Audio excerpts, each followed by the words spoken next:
हर इंसान कुछ ना कुछ सीखना चाहता है, पाना चाहता है, लेकिन कैसे पाए, कैसे करें, ये उसको विधि नहीं आती है।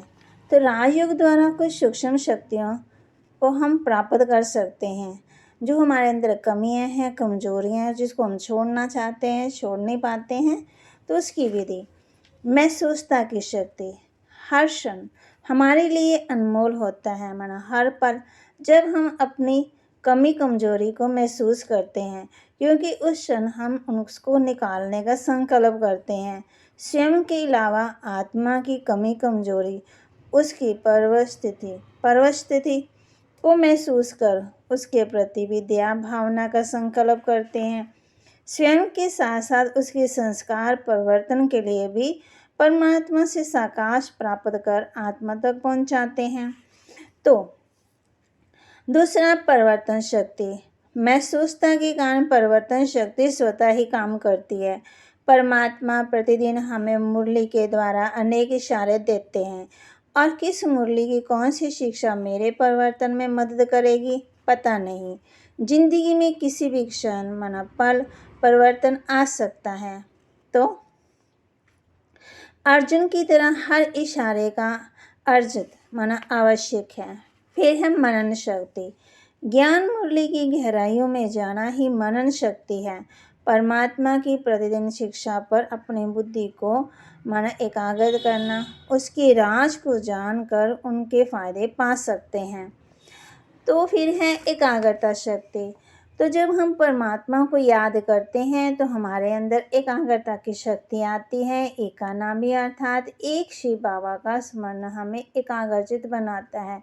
जितना हम याद करते हैं तो बुद्धि का भटकना बंद हो जाता है, और हम संकल्पों की माना तूफानों से स्वयं को सुरक्षित कर सकते हैं। तो अंतर्मुखी बन सदा सुखी रह सकते हैं।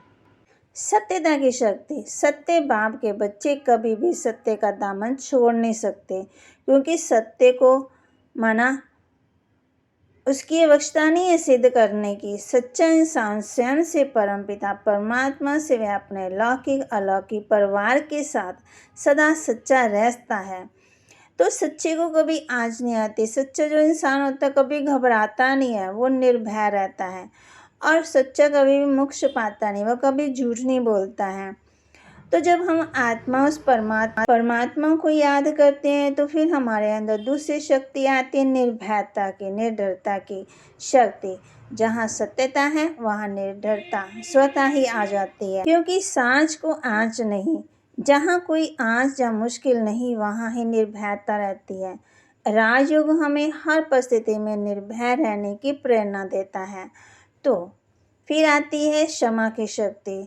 स्वयं की गलतियों के लिए क्षमा मांगने वाला और अनेक आत्मा द्वारा किए गए गलत कर्मों के लिए उन्हें क्षमा करने वाला व्यक्ति महान बनता है। क्षमा की शक्ति हमें शीतल प्रदानता करती है। क्षमा का वास्तविक स्वरूप है हम स्वयं के प्रति क्षमाशील बने, ना कि सिर्फ अपनों के प्रति।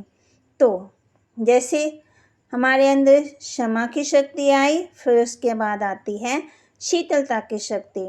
कबीर दास जी का एक दोहा है, ऐसी वाणी बोलिए मन का आपा खोए, औरों को शीतल करें खुद भी शीतल होए। कबीर जी ने अपने दोहे में शीतलता को बहुत ही सटीक रूप से माना वर्णन किया है कि औरों के साथ साथ स्वयं को भी शीतल रखना अति आवश्यक है।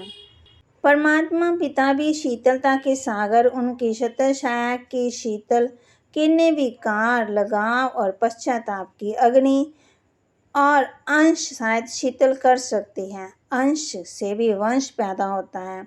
ये अनुभव सिद्ध है कि राजयोग से स्थूल व सूक्ष्म शक्तियाँ अर्जित करना आज से तमो प्रधान वातावरण में अति आवश्यक व लाभकारी है। तो चलो आज हम अपनी जो सूक्ष्म शक्तियाँ हैं उसको जागृत करें। जो हमारे अंदर कमियाँ कमजोरियाँ हैं उसको हम भूलें। तो